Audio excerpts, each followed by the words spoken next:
This is the Learner Podcast for the True and Justice. Assalamualaikum warahmatullahi wabarakatuh. Saudara-saudara sekalian, melanjutkan materi pembahasan kita tentang hukum dagang. Saya ingin menyinggung khusus materi yang saudara-saudara telah saya tugaskan berkaitan dengan seluruh materi yang terkait dengan hukum dagang. Salah satu yang ingin saya komentari itu adalah hal-hal penting yang terkait dengan perusahaan, terutama dalam memperlakukan atau mengawasi perusahaan sehingga benar-benar dapat memiliki kontribusi yang konkret bagi perekonomian nasional. Nah, kalau kita mengacu kepada definisi atau konsep dasar dari hukum perusahaan, sebagaimana yang setelah Anda tulis juga di dalam laporan-laporan dan penugasan yang saya berikan, jelas sekali bahwa perusahaan itu merupakan kegiatan yang terus-menerus, yang dilakukan secara konsisten, terus-menerus dengan tujuan mendapatkan laba. Jadi jika kita mengacu kepada konsep itu, maka perusahaan intinya itu ada konsistensi untuk mendapatkan laba tadi. Nah, dari definisi ini kita bisa melihat ada potensi yang sangat besar, di mana perusahaan itu sebagai ujung tombak di dalam memperkuat perekonomian nasional. Karena dengan terciptanya perusahaan atau dengan terbentuknya perusahaan, ada aktivitas-aktivitas kegiatan-kegiatan yang ditujukan untuk mendapatkan laba tadi yang berimplikasi pada pengoptimasian sumber daya, pemanfaatan sumber daya, baik sumber daya manusia dengan mempekerjakan atau lebih banyak menyerap lapangan pekerjaan bagi tenaga kerja. Selain itu juga bisa mengkonversi potensi sumber daya alam itu menjadi lebih bernilai lagi. Nah, mengingat perusahaan ini semakin lama semakin bertambah. Bahkan saya mencatat pada dari tahun ke tahun sebelum COVID sampai tahun 2019 itu kita punya jumlah perusahaan itu mencapai 23 juta perusahaan. Tahun 2017.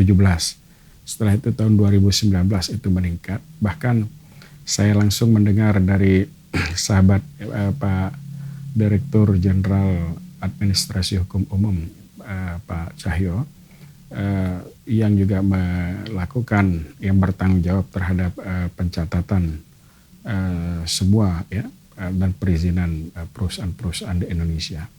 Itu tidak kurang dari 64 juta usaha kecil dan menengah ada di Indonesia. Nah, ini kan artinya hampir boleh dibilang 1/4 atau 1/5 dari penduduk itu adalah pengusaha, memiliki usaha, baik itu usaha kecil, mikro kecil dan menengah tadi. Nah, memang di sini dibedakan apa yang dimaksud dengan usaha mikro, usaha kecil, kemudian usaha menengah. Nah, kalau kita mengacu ke Nusa Tenggara Barat, misalnya, di NTB ini sampai tahun 2020 itu terdapat sekitar 11.743 perusahaan kecil. Dan dia mencatat di sana 92.800 lebih 92.800-an usaha mikro. Nah, ini menunjukkan adanya potensi yang sangat besar. Kalau dalam skala nasional kita hitung, tadi saya sudah katakan perusahaan-perusahaan itu kalau digabung seluruhnya itu, baik usaha terutama menengah dan besar itu perusahaan-perusahaan itu hampir 23.980.000 perusahaan. Nah, ini merupakan angka yang sangat besar.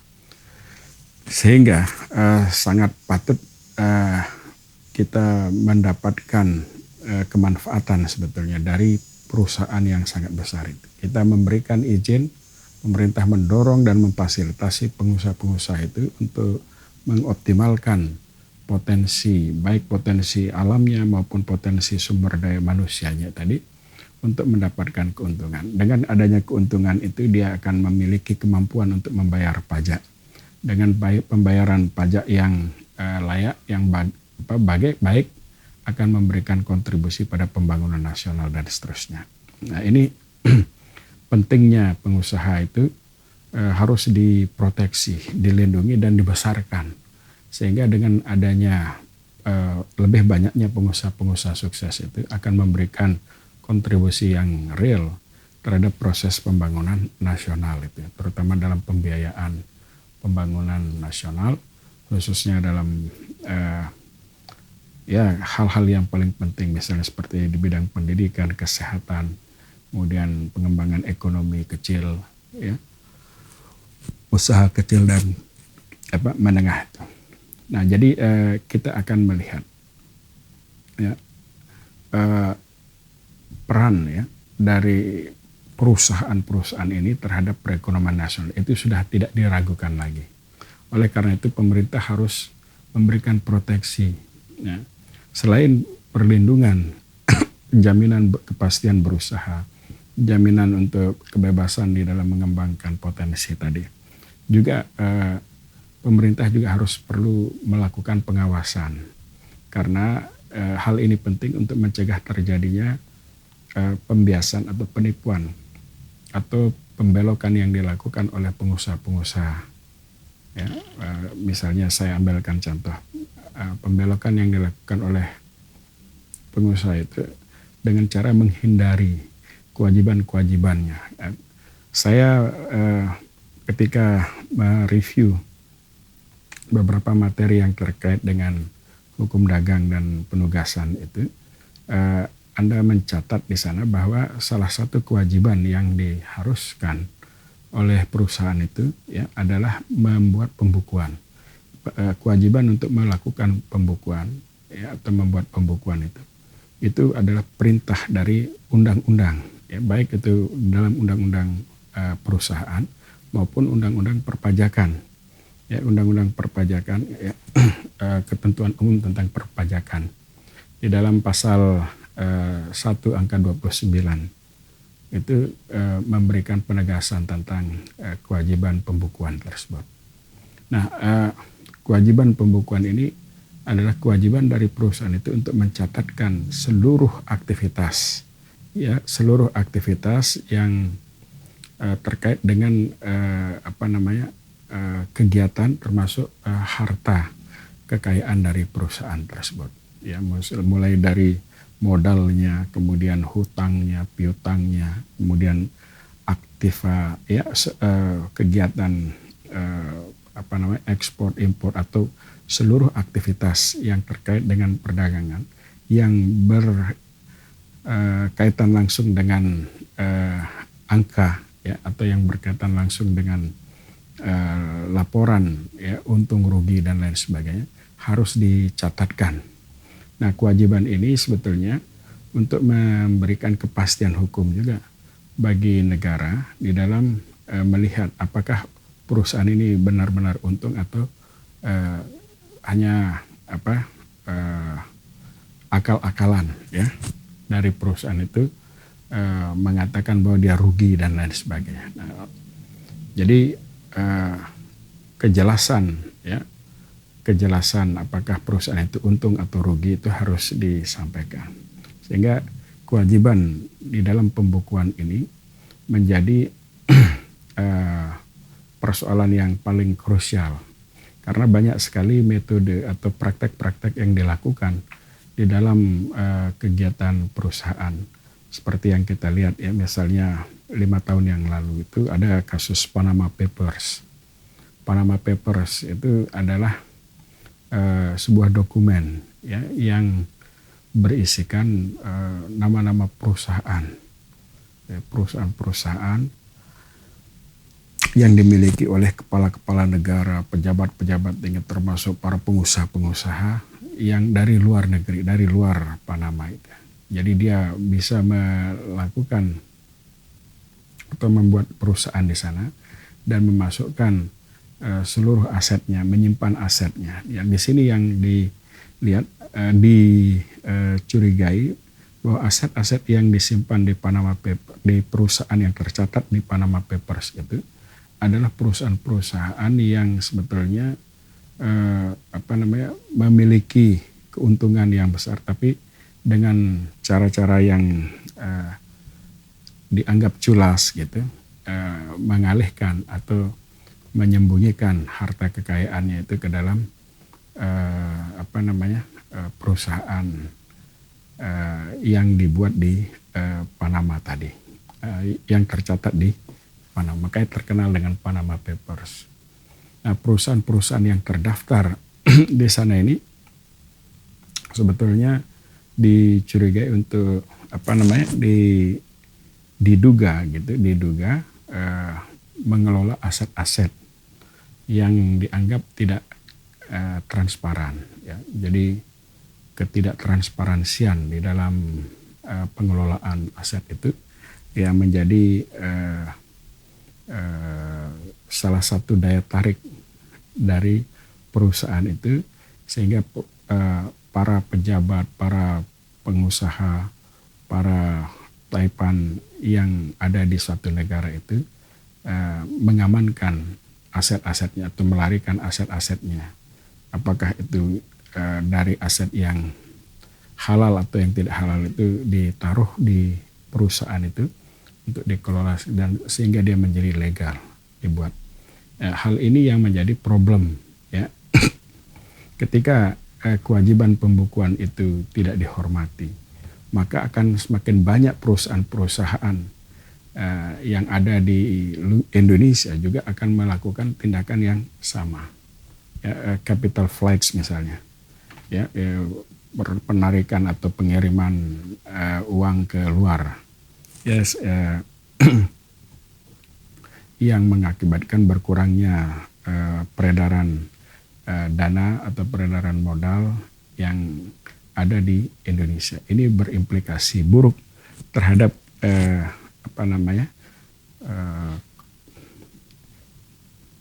harapan pemerintah atau harapan masyarakat, ya, agar para pengusaha itu betul-betul bisa berpartisipasi aktif di dalam pengembangan ekonomi nasional. Oleh karena itu, saya ingin menggarisbawahi bahwa kata kunci, ya, di dalam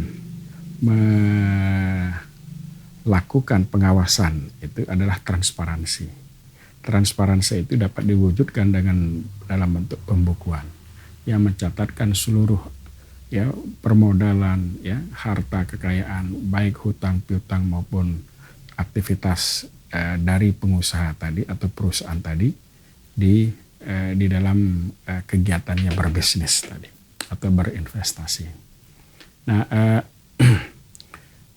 hal ini menjadi krusial, ya, ketika kita melihat misalnya banyak perusahaan di Indonesia, jumlahnya katakanlah ada 65 juta pengusaha dan 23.980.000 perusahaan.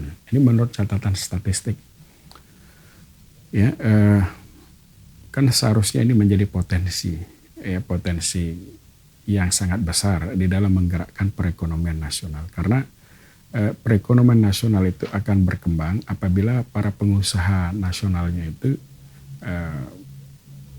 sukses, gitu, ya, sukses di dalam mengoptimalkan potensi dan sumber daya alam kita, termasuk mengembangkan sumber daya manusianya hingga memanfaatkan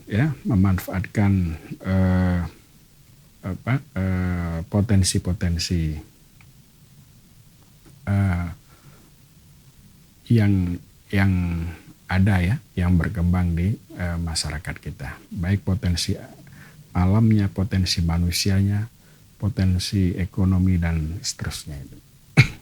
Nah, di sinilah kita ingin menegaskan bahwa pemerintah itu juga harus betul-betul menciptakan kebijakan yang lebih transparan, bukan hanya sekedar mewajibkan transparansi kepada pengusaha, tetapi pemerintah juga dalam hal ini kantor pajak itu juga harus benar-benar transparan untuk menampilkan kinerjanya, ya, termasuk berapa penerimaan yang didapatkan dari negara dan berapa yang dimanfaatkan untuk pembiayaan pembangunan nasional dan lain sebagainya.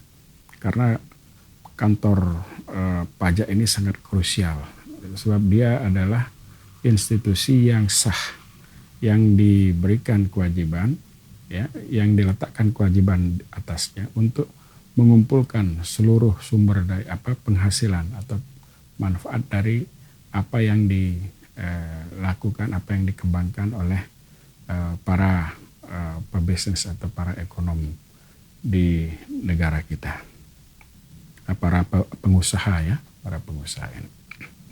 Nah, ini satu poin, ya, ada kata kunci yang berkaitan dengan transparansi. Kemudian yang kedua itu adalah pembukuan. Jadi transparansi itu diwujudkan dalam bentuk pembukuan. Pembukuan itu merupakan kewajiban, ya, yang diamanatkan baik dalam undang-undang maupun di dalam undang-undang perusahaan maupun dalam undang-undang perpajakan tadi. Nah, saya kira ini hal penting yang perlu digarisbawahi bahwa salah satu aktivitas, ya, salah satu isu yang paling penting di dalam pengembangan kegiatan perusahaan, ya, yang terkait dengan materi hukum dagang ini adalah bagaimana menciptakan transparansi melalui pembukuan yang objektif, ya, dan yang rasional dan yang wajar begitu. Selanjutnya terkait dengan persoalan ruang lingkup, ya, ruang lingkup dari perusahaan-perusahaan yang berkembang di Indonesia. Saya kira ruang lingkup ini bisa mencakup semua aspek kehidupan manusia, ya, apalagi perusahaan itu juga memiliki objek, ya, seluruh aktivitas, seluruh karya yang dilahirkan dari kemampuan intelektual manusia di bidang seni, sastra, ilmu pengetahuan, dan teknologi. Jadi hampir seluruh aktivitas manusia di bidang pertanian, di bidang perdagangan, di bidang perikanan, di bidang kehutanan, di bidang konstruksi, manufaktur, di bidang keuangan, ya, jasa perbankan, jasa keuangan, ya, jasa pembiayaan, jasa profesi dan lain sebagainya, itu bagian dari aktivitas perdagangan. Saya kira ini sangat menarik untuk diidentifikasi, ya, seberapa banyak itu para profesional yang ada di Indonesia, ya, semakin tinggi angka profesionalitas, ya, maka semakin tinggi potensi dari anak-anak kita atau bangsa kita ini untuk mendapatkan revenue generating income melalui pajak tadi. Karena ketika kemampuan bangsa ini semakin meningkat, skillnya semakin meningkat, kemampuan revenue generating income-nya, kemampuan mendapatkan penghasilan itu semakin meningkat. Dengan peningkatan penghasilan yang semakin tinggi itu akan dapat memberikan kontribusi terhadap negara dalam bentuk pajak tadi. Nah, ini logikanya. Oleh karena itu sangat penting, ya, kita memberikan ruang yang seluas-luasnya kepada semua pengusaha, semua rakyat yang memiliki keinginan untuk berusaha, ya, supaya dengan ikhtiarnya itu dia dapat memberikan kontribusi dan berpartisipasi dalam proses pembangunan nasional tadi. Ini gambaran atau poinnya yang kita ingin underline tadi. Selanjutnya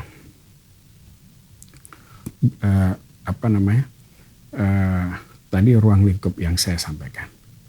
Ya, ruang lingkupnya itu baik itu dalam bentuk yang sifatnya kebendaan, tangible maupun yang intangible, ya, mencakup seluruh aspek atau objek, ya, perdagangan, ya, dari bisnis atau perusahaan itu yang tangible maupun yang intangible. Nah, saya sendiri belum bisa atau belum pernah menghitung seberapa besar potensi dari yang tangible tadi dan berapa besar potensi yang intangible tadi. Namun dari laporan-laporan yang kita ketahui, misalnya seperti potensi untuk memperdagangkan atau komoditi, ya, perdagangan yang bersumber dari biodiversity itu bisa mencapai hampir 90 miliar dolar dari biodiversity saja di seluruh dunia itu. Ya, belum kita bicara tentang komoditi yang lahir dari bioteknologi, belum kita bicara tentang plasma nutfah dan lain sebagainya.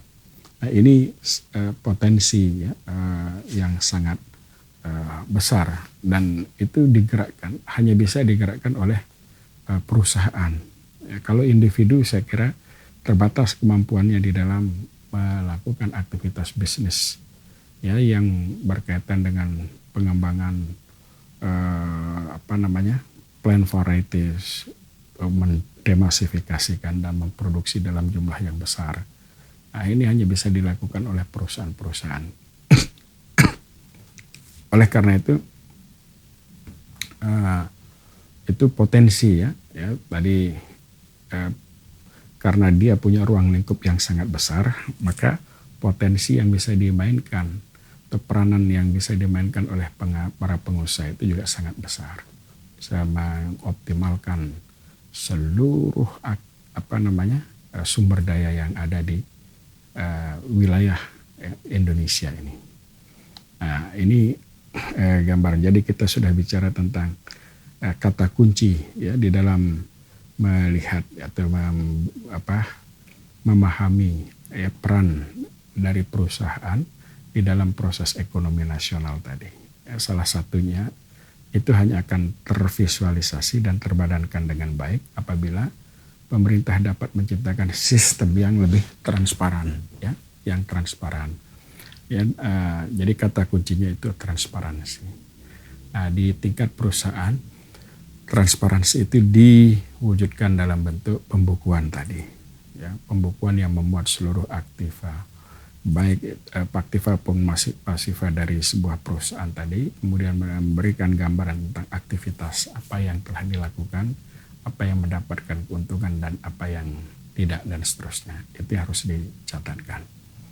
Nah, saya ingin sekali mendiskusikan sebetulnya apa langkah-langkah yang harus dilakukan oleh pemerintah untuk mencegah terjadinya penyimpangan atau untuk mencegah terjadinya pembelokan yang dilakukan oleh para pengusaha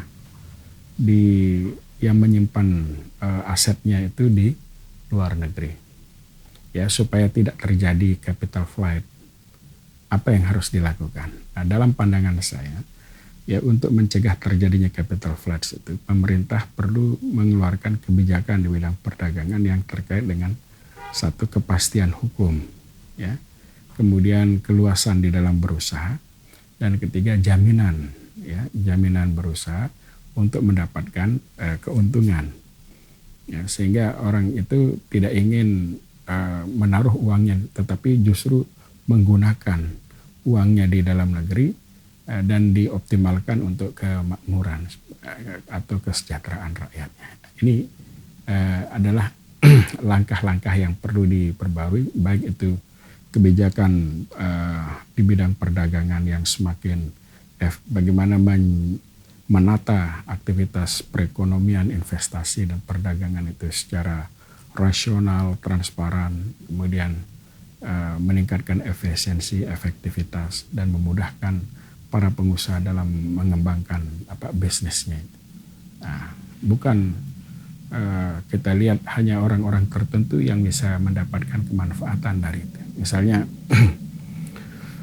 untuk bisnis-bisnis tertentu.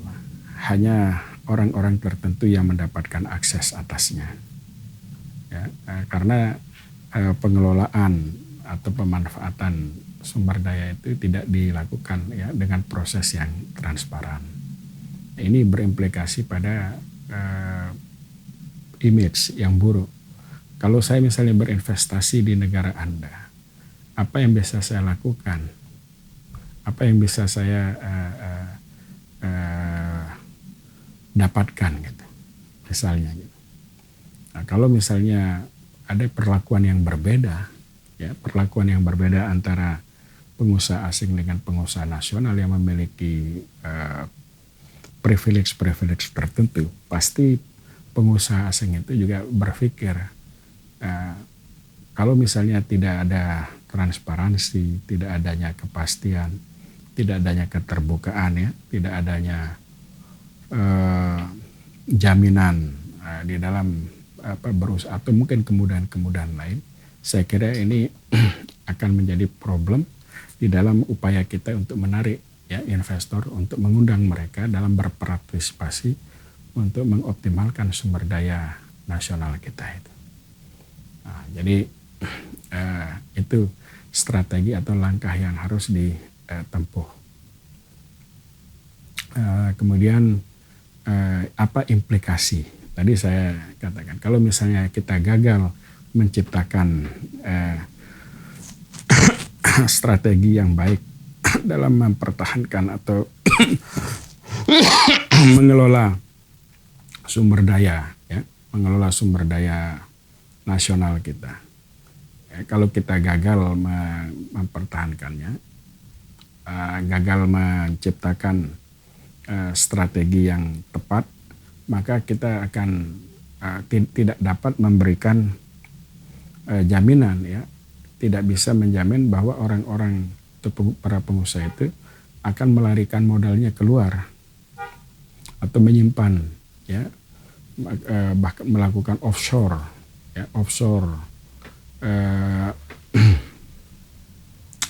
di dalam permodalan tadi. Jadi offshore itu biasanya digunakan oleh perusahaan-perusahaan tertentu yang menyimpan asetnya di luar, ya, di mana rezim dia tempat menyimpan itu tidak mensyaratkan adanya transparansi, tidak mensyaratkan adanya hal-hal yang terlalu private lah dianggap itu, sehingga privasinya itu betul-betul dilindungi di sana itu. Nah, itu hanya akan terjadi dan dilakukan oleh orang-orang yang bermental negatif itu. Kalau negatif man itu biasanya dia berusaha untuk mendapatkan keuntungan untuk dirinya sendiri.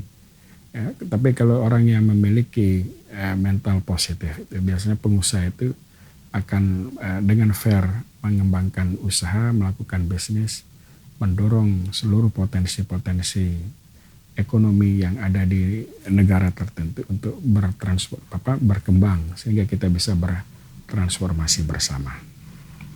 Ya, jadi itu yang tadi saya katakan, konsekuensi kegagalan kita menciptakan iklim yang baik, ya, di dalam kegiatan perdagangan, ya, atau investasi di Indonesia itu akan berimplikasi pada tidak adanya transparansi. Ya, misalnya, ya, kita gagal menciptakan itu karena di sana kita tidak ada transparansi. Para pengusaha juga tidak mau melakukan transparansi. Bahkan pembukuan yang dia buat, kita sering dengar ada pembukuan ganda, ya, ada double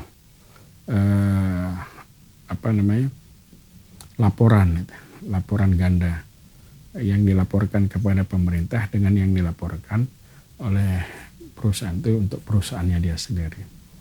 Nah, ini yang menjadi problem, apalagi kalau dia sampai melarikan uangnya itu ke luar negeri. Ini akan berimplikasi pada scarcity atau kelangkaan sumber daya, kelangkaan sumber dana yang bisa dimanfaatkan di Indonesia. Jadi kembali ke materi yang saya sebutkan, kata kunci di dalam mengembangkan kegiatan perdagangan untuk pengembangan bisnis itu adalah transparansi. Transparansi itu diwujudkan melalui pembukuan yang fair tadi, yang rasional tadi. Sehingga dengan adanya pembukuan yang fair itu, pemerintah juga dapat memperlakukan para pengusaha itu secara adil. Dan pengusaha juga secara wajar itu tidak melakukan sembunyi-sembunyi. Ya, jadi ada integritas, ada objektivitas, ada rasionalitas yang ditampilkan di dalam pembukuan itu. Sehingga dengan adanya transparansi itu pasti akan menciptakan dukungan publik yang luas, baik terhadap perusahaan maupun kepada pemerintah dalam mengoptimalkan seluruh potensi kolektif yang ada. Sebagaimana yang diamanatkan dalam undang-undang. Kita bisa mengkonversi potensi sumber daya alam kita secara bersama-sama menuju pada kemakmuran, sebesar-besar kemakmuran rakyat. Nah, jadi ini ilustrasi atau gambaran hal-hal yang penting yang perlu saya komentari terkait dengan hukum dagang. Saya sudah menerima beberapa laporan tugas dari saudara-saudara sekalian yang terkait dengan hukum dagang ini. Saya mengapresiasi apa yang saudara tulis, apa yang saudara laporkan terkait dengan materi hukum dagang. Namun di dalam sesi ini saya hanya akan memberikan atau membuat komentar ya terhadap hal-hal penting yang terkait dengan apa laporan yang saudara buat. Sekali lagi terima kasih atas perhatian saudara-saudara sekalian, dan saya sarankan Anda membuat review atas setiap sesi yang kita akan diskusikan ini sebagai dasar untuk kita mengembangkan komunikasi ilmiah kita. Sekali lagi terima kasih atas perhatian saudara-saudara. Sampai jumpa pada minggu yang akan datang atau sesi yang berikutnya. Wassalamualaikum warahmatullahi wabarakatuh. This is the Learner Podcast for the True and Justice.